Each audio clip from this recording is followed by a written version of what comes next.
অধিরাশ্চৈব। অযুত মানে 10,000। কি ধরনের পাপ?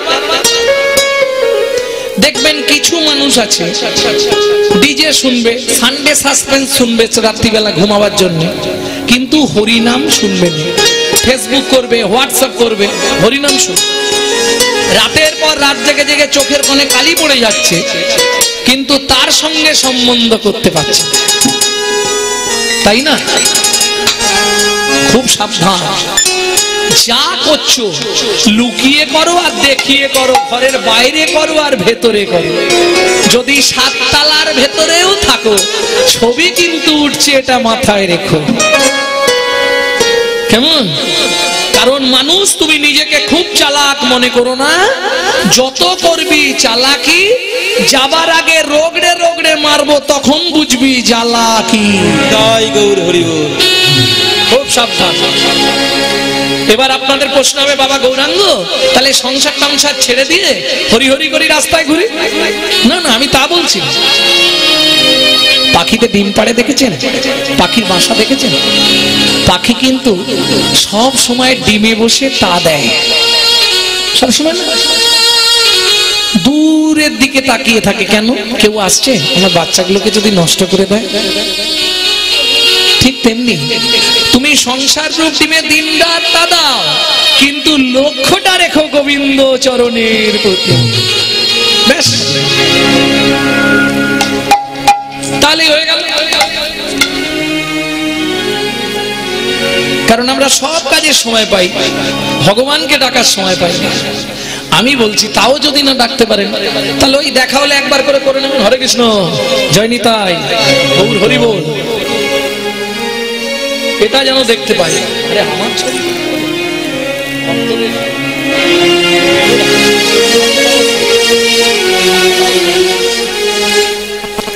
ভক্তমন্ডলী, ভক্তিমতী মায়েরা, তাহলে চলুন 1000 পাপ করলে বোবা হবে, 1 লক্ষ পাপ করিলে তবে কানা হয়, 5 কোটি পাপ করিলে অপুত্রক রয়, 5 কোটি পাপ করিলে অপুত্রক রয়, 8 কোটি পাপ করিলে বজ্রাঘাত পড়ে, তার চেয়ে বেশি পাপে কুষ্ঠ ব্যাধি ধরে, তার চেয়ে বেশি পাপে কুষ্ঠ ব্যাধি ধরে। এটা আর ভাঙছি না নাকি? 1 লক্ষ পাপ করলে আপনি অন্ধ হবেন, আবার একটা পাপ করলে অন্ধ হয়ে যেতে পারে। কি করে? যেমন রাজা সরায়াতি মেয়ে সুকন্যাকে নিয়ে ঘুরতে গেছে। প্রত্যেক দিন ওই রাজাদের একটা স্বভাব আছে, হরিণ ধরে আনতে যায়, মৃগয়া। কেমন? তা একটা হরিণকে দেখতে পেয়ে ঘোড়া থেকে নেমে ছুটেছে। মেয়ে বায়না ধরেছিল, বাবা আজকে আমি যাবো, মেয়েকেও নিয়ে গেছে। এবার মেয়ে তো ঘোড়ার পিঠে রয়ে গেছে, বাবা নেমে চলে গেছে হরিণ ধরতে। এ আস্তে আস্তে নেমে ওই বনের মধ্যে পরিভ্রমণ করতে করতে গিয়ে দেখছে একটা উই ঢিপি, একটা উই ঢিপি দেখতে পেয়েছে। আর উই ঢিপি দেখতে পেয়ে পাশে দেখছে একটা খেজুর গাছ, 2টো খেজুরের কাঁটা নিয়েছে। উই ঢিপি হয়ে গেছে, কিন্তু মাঝখান দিয়ে 2টো ফুটো, মনে হচ্ছে পিঁমড়ের গর্ত। ব্যাস, বাচ্চা ছেলের বুদ্ধি তো। ঘুরতে ঘুরতে খেলতে খেলতে গিয়ে মেরেছে ওই গর্তের মধ্যে খোঁচা। আর যা মেরে দিয়েছে, যে বসেছিল চিৎকার করে উঠেছে, কি করলি রে? গল গল গল করে রক্ত পড়ছে। আর যেই চিৎকার করে উঠেছে, বাচ্চা মেয়ে তো ভয় পেয়ে গেছে, বাবা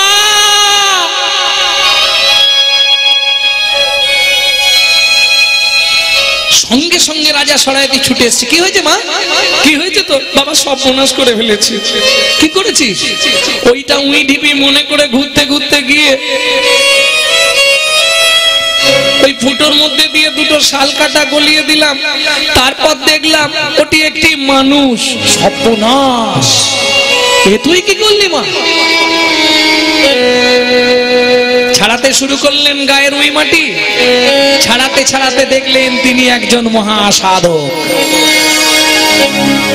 কি হবে? অপরাধ তো হয়ে গেল। তাহলে এই একটা অপরাধের জন্য মেয়েটা অন্ধ হয়ে গেল। পরবর্তীকালে এই লীলাটা হয়তো আপনারা আগামীতে পাবেন। কেমন?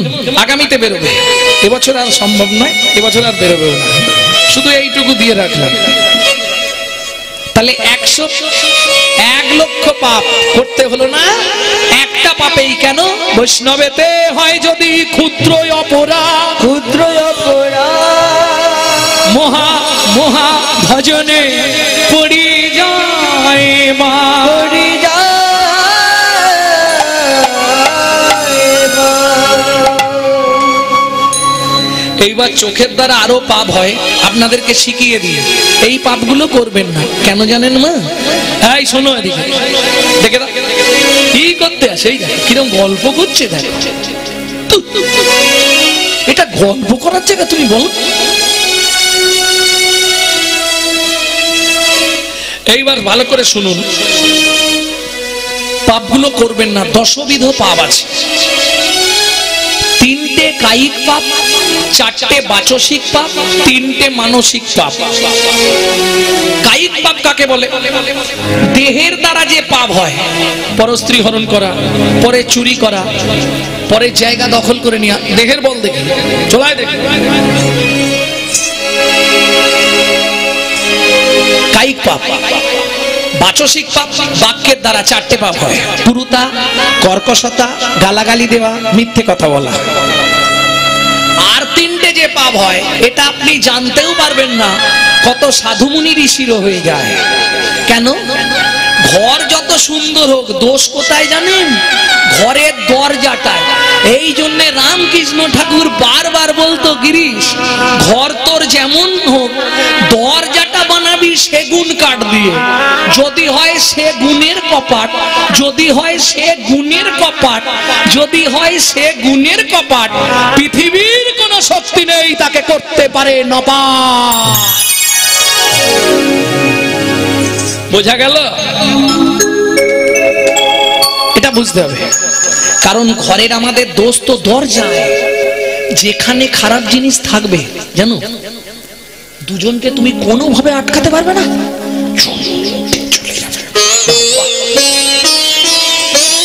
হ্যাঁ গো, হাসির কি আছে, এটা সত্যি। শালা ভালো জিনিস দেখতে যাবে না, খারাপ দেখলে সবার আগে ঠিক সন্ধান পেয়ে যাবে। তোমার এদিক এদিক এদিক এদিক করে ঝুপ করে শিখছে। যার জন্য দেখবেন যোগী মুনি ঋষি সাধু মহাত্মা যারা, তারা আসন পেতে বসলেই সবার আগে ঘরের দরজায় খিল দিয়ে দেয়। ও খিল আর খুলছে না, শেষ হলে খুলবে, এইটা বুঝতে হবে। তাহলে চোখের দ্বারা পাপ হয়, মনের দ্বারা পাপ হয়। কিরকম দেখুন, এই 3টে পাপ হচ্ছে মানসিক পাপ, মনের দ্বারা পাপ। কিরকম পাপ? ধরুন হেঁটে যাচ্ছেন, হঠাৎ দেখলেন একটা 4তলা বিল্ডিং। বিল্ডিং মানে বুঝুন তো, বাড়ি।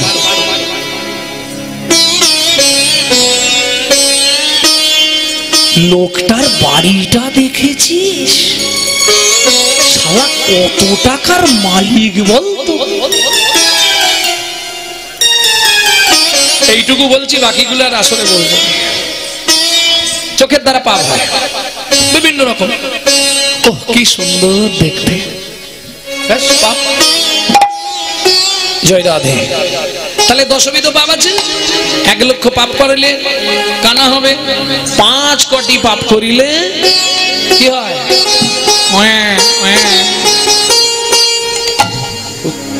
বাচ্চা হয় না। কত পাপ বললাম? তাই ঠিক করে বলো। কেন জানেন বলছি? ঠিক করে বলো। আমরা সবাই একটা ভুল উত্তর দিই। হিন্দুদের দেবতা কত? 36 কোটি। এটা আবার কোথা থেকে পেলে? 33 কোটি। কোথায় লেখা আছে না শুনে মারছো? আমিও আগে তোমার মতো এরকম শুনেই মারতাম। হ্যাঁ, নবদ্বীপে কীর্তন করতে গিয়ে এক পণ্ডিতের বাড়ি তিনি ধরলেন। 33 কোটি যদি হিন্দুদের দেবতা হয়, তাহলে 100টা দেবতার নাম লেখো। তোমাকে 20,000 টাকা আমি প্রাইজ দেবো, 100টা দেবতার নাম লেখো। খুঁজে আর পাচ্ছি না। 55-60টা অবধি যাচ্ছে, আর তো মাল উঠছে না। কোন নাম বসাবে? আরে নেই, বসাবে কোথা থেকে? বোঝার ভুলটা আমাদের হয়ে গেছে। কোথায় পাবো বললে কঠোর উপনিষদ। পরের দিন ওই রাত্রি জেগে এসে কলেজ স্ট্রিটে গিয়ে আগে উপনিষদ কিনে আনলাম, দেখে পড়লাম, তারপর শান্তি হলো। উনি কি আমাকে ভুল বোঝালেন? গ্রন্থ কিনে পড়ে তারপর দেখা যাবে। কঠোর উপনিষদে আছে হিন্দুদের দেবতা 33 কোটি, নট কোটি, কোটি। দ্বাদশ আদিত্য, একাদশ রুদ্র, অষ্টবসু, 2 অশ্বিনী কুমার। বোঝা গেল? এদের থেকে সব দেবতা, উপদেবতা। আস্তে তাহলে কি দাঁড়ালো? 12 কোটি, অর্থাৎ 5 কোটি, 5 কোটি, 5 কোটি। 5টা পাপ জীবনে, বিশেষ করে যারা নারী হয়ে জন্মেছো, করবে না। কেমন? এই 5টা পাপ কি কি পরে কোথাও এলে সেদিন বলবো, এটা আজকে বলবো না। কারণ আমি জানি তোমরা বলবে আজকেই বলতে হবে, আর আজকে বলে দিলে আর পরের দিন তো আমাকে ডাকবে না। ইউটিউবে ছেড়েছি, আপনারা শুনবেন। 12 কোটি অপুত্রক। 5টা পাপ কি কি? ভ্রূণ নষ্ট করে দেওয়া, গর্ভপাত করানো, বাচ্চাকে গলা টিপে হত্যা করা, শিশুকে বিষ প্রয়োগ করা, কোন শিশুকে নাকে শুকে খাবার খেতে দেওয়া। 5টা মহা অপরাধ থেকে রেহাই নিয়ে থাকবেন, জীবনে করবেন না, সবার কাছে অনুরোধ। কেমন? তাহলে এই পাপের কি খণ্ডন নেই? না, এর খণ্ডন হওয়া খুব মুশকিল। কেমনে হইবে বল পাপ বিমোচন, দিশি দিশি করো শোনো শ্রীহরি কীর্তন। আবার দিশি দিশি করো শোনো শ্রীহরি কীর্তন, দিশি দিশি করো শোনো তারি হরি হরি দিশি করো শোনো শ্রীহরি কীর্তন। দেখো স্বামী, আমি যে চেয়ে ফেললাম কি হবে? যাক, চেয়ে ফেলেছো, এইবারের মতো আর কোনদিন চাইবে। ঠিক আছে ঠাকুর, মজা দেখো, ঠাকুর তোমাকে দিতে হবে না, আমি ভুলবশত চেয়ে ফেলেছি, তুমি এটা ভালো পুজো করবে। যে জীবনে চাই না সেই চেয়েছি, মানে ভগবান দেবার জন্য ঘুরছে, দে নেবান রোগ নিয়ে। কারণ ভগবান তো যাকে দেয় না, ভগবান যাত্রার কাছে যায় না, ভগবান যাত্রার কাছে যায়, তাই না? যাত্রার কাছে যাই না, যাত্রার কাছে যাই না, যাত্রার কাছে যাই না, যাত্রার কাছে যাই। বোঝা গেল? জয় রাধে। তাহলে চলুন, কি হলো? দেখিতে দেখিতে দিন কেটে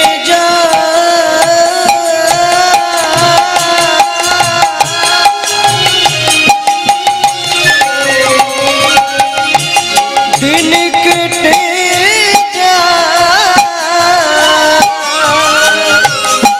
এমনি করে দিন কেটে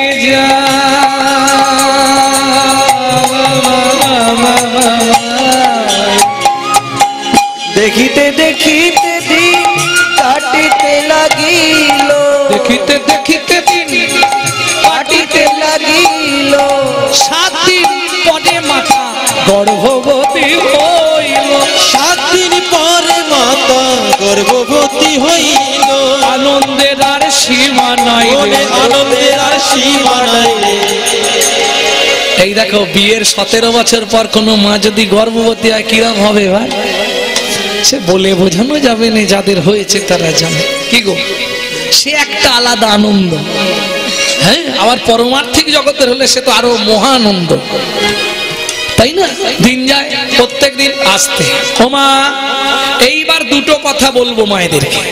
সন্তান গর্ভে থাকাকালীন পিতামা যদি ঠিক ঠিক কর্ম করে, সে সন্তানটা সুসন্তান হবে। কারণ শাস্ত্রে বলছে, যার গোড়া ভালো তার ফল ভালো, যার ফল ভালো তার জল ভালো, যার জল ভালো তার গল ভালো। বুঝতে পারলে? একটু তাড়াতাড়ি হয়ে গেছে না? যার গোড়া ভালো তার ফল ভালো, যার ফল ভালো তার ভেতরে জল ভালো, যার জল ভালো তার হৃদয়ে ভক্তির বল ভালো। এইবার বলি, গোড়ায় যদি গলদ থাকে ফলে পোকা হবেই হবে। কিরকম? আগেকার দিনে সন্তান গর্ভে এলে মায়েরা কি শুনতো? রামায়ণ, মহাভারত, গীতা, ভাগবত।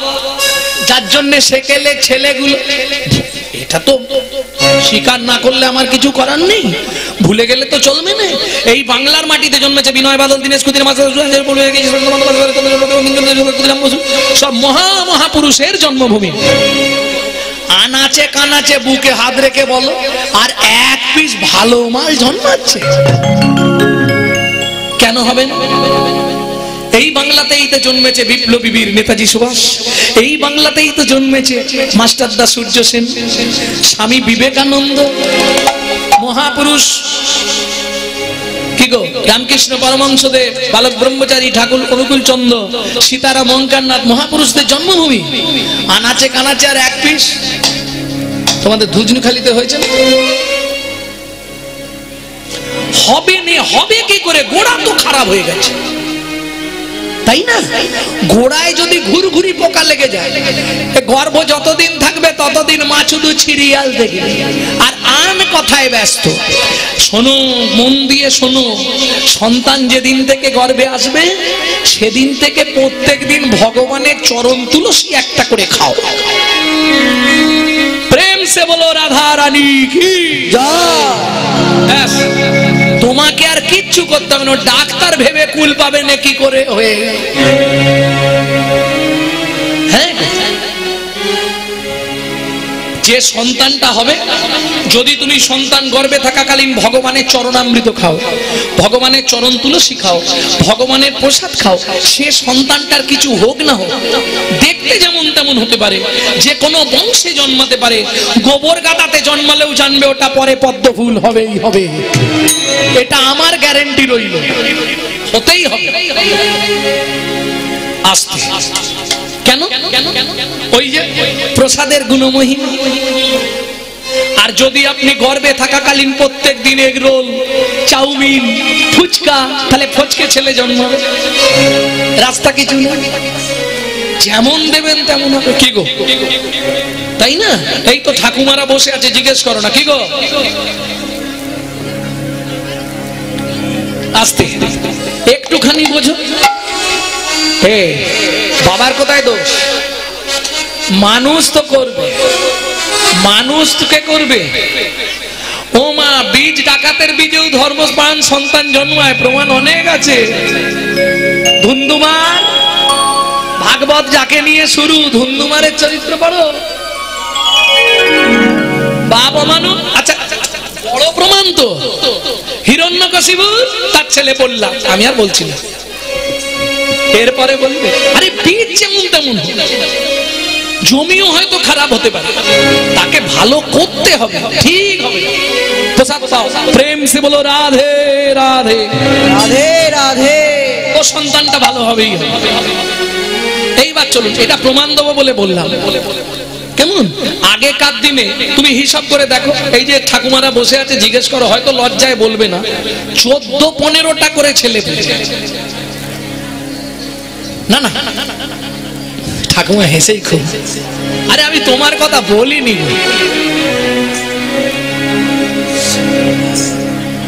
কে ঠাকুমা? না না, চোখ দেখতে হবে না, ঠিক আছে, কিন্তু প্রত্যেকটা মানুষ হয়েছে, 74টা চিটিংবাজ হয়ে জন্মায়। বর্তমান কলিযুগে এক পিস কি 2 পিস, তাই মায়েরা বলছে হিমশিম খেয়ে যাচ্ছে, একটাও মানুষ করতে পারে। হ্যাঁ, বর্তমানে 2টো জিনিস হলে একটা সন্তান মানুষ হয়ে যায়। কি গো, একটা দোলায় দিয়ে দিল ঝুপঝুপ, একটা বোতল ধরিয়ে দিল চুকচুক, ছেলে মানুষ কমপ্লিট।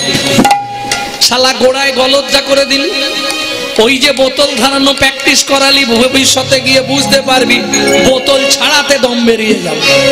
এখন চুষে খাচ্ছে, তখন ঢেলে খাবে, তুমি তো শিখিয়েছি। খুব সাবধান। প্রেম সে বলো রাধা রানী কি জয়। ভক্তমন্ডলী, ভক্তিমতী মায়েরা, এইবার চলুন, দেখতে দেখতে গর্ভে, এদিকে তাকাও, ওদিকে ভালো করে শুনো, দেখতে দেখতে গর্ভের বয়স হয়ে গেল 8 মাস। প্রত্যেক দিন স্বামী ভাগবত পাঠ করে, পাঠ শোনে বসে বসে, হাতে একটা তুলসী পাতা নেয়, 2 চোখ থেকে জল পড়ে, আর ভাগবত শোনে। পেটে ডন দিচ্ছে কিন্তু ভাগবত শোনে। যেদিন জুটে খায়, যেদিন না জুটে না। সুজাতা স্বামী, আজকে তোমাকে ভগবানের সংজ্ঞাটা বলবো। বলো ভগবান কোন ব্রহ্মে বিরাজমান? শুনবে? নিশ্চয়ই শুনবো, বলো না স্বামী। যদ্দৈতং ব্রহ্মোপনৌষধি ব্রহ্মবনৌষধি তদভা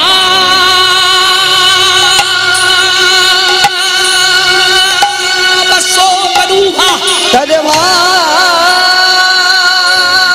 পশ্যতনুভা য আত্মা অন্তর্যামী পুরুষ পুরুষ ষড়ৈশ্চর্য য ইহো ভগবান ইহ ভগবান নিতাই গৌরে হরি হরি।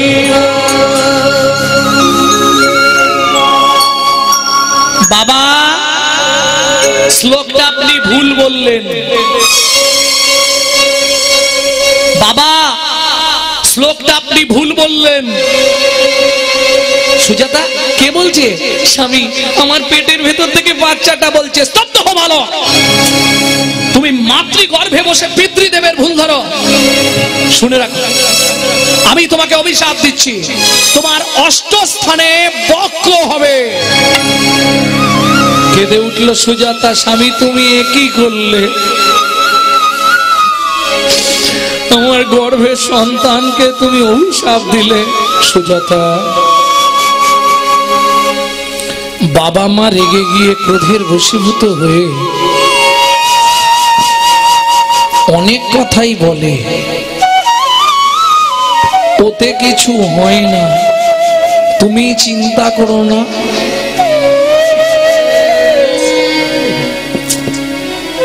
সব ঠিক হয়ে যাবে। স্বামী, আমার মনে হয় আমার ভালো কপালকে তুমি দুর্ভাগ্যে পরিণত করে দিলে। না গো সুজাতা, কিচ্ছু নয়। একটা দিন গত হলো, পরের দিন থেকে সংসারে এমন অবস্থা, নুনটা পর্যন্ত আর জুটছে না। স্বামী বলো, আমি আর বাঁচবো না গো। কেন? কি খেয়ে বাঁচবো বলতে পারো? কেন? ভগবান তো তোমার আমার জন্য খাবার পাঠিয়ে দিয়েছে। কি খাবো?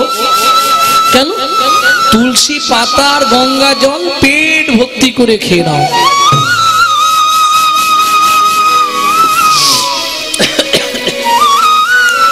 এই খেয়ে কি থাকা যায় বলো তুমি?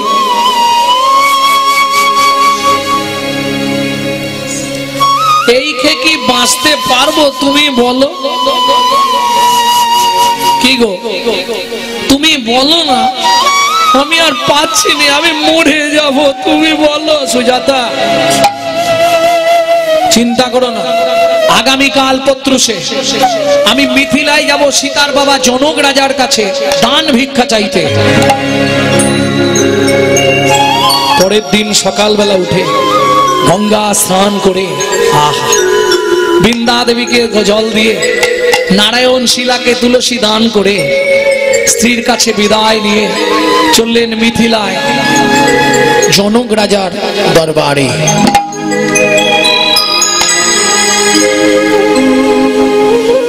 তার আগে ও মন ময়না পাখি রে,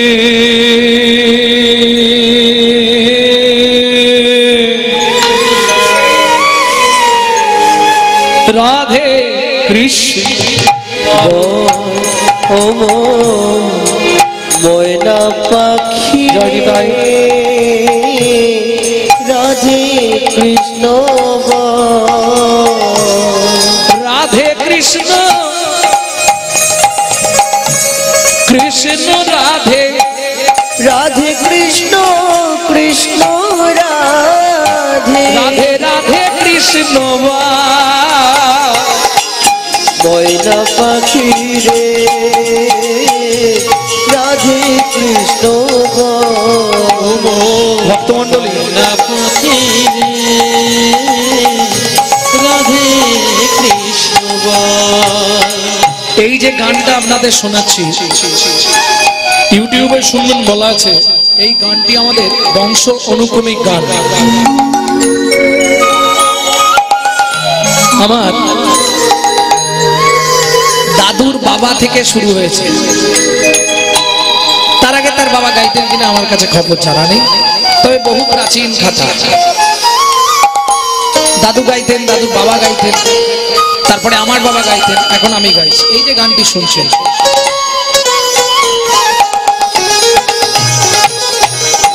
মধুর বুলি মাতিয়ে তুলু প্রাণের ব্যথা হোক না শিথিল মায়ার বাঁধন, হোক না আধার ভোর। তোর মধুর বুলি মাতিয়ে তুলো প্রাণের ব্যথা হোক না শিথিল মায়ার বাঁধন, হোক না আধার ভোর।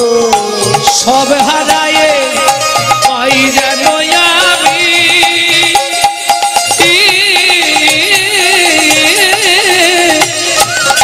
রাধা কৃষ্ণের চরণ,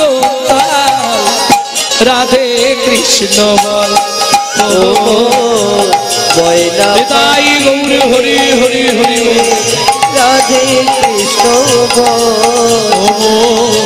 ময়না পাখি রে রাধে কৃষ্ণ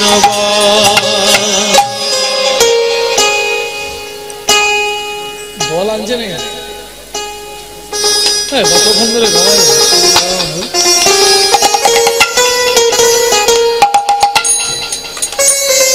বেশি রাত্রি হয়ে গেলে আপনাদেরও কষ্ট হবে না, পরপর কীর্তনী আছে। গিয়ে পৌঁছালেন কোথায়?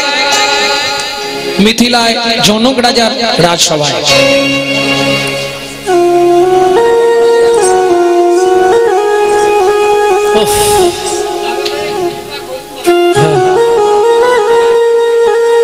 আমি কৃপা করব? তিনি যদি কৃপা না করতো এই মাঠে কি আর এত মানুষ এসে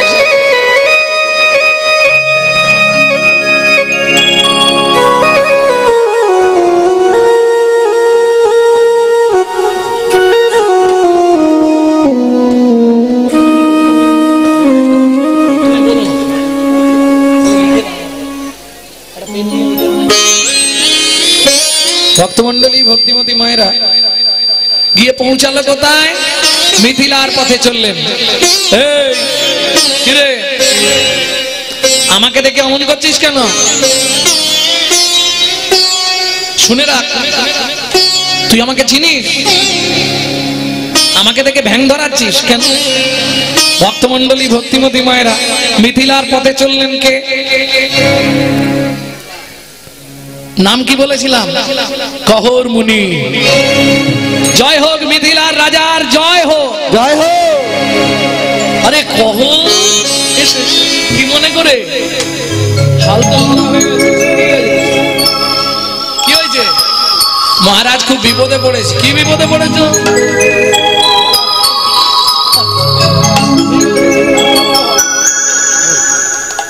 কোনো চিন্তা নেই, সব ব্যবস্থা হয়ে যাবে। শোনো, তুমি একটা ভালো দিনে এসছো। কিরকম? আজকে আমার রাজসভায় ধর্মতত্ত্ব আলোচনা হবে। বরুণ দেবের পুত্র বন্দী এসেছে।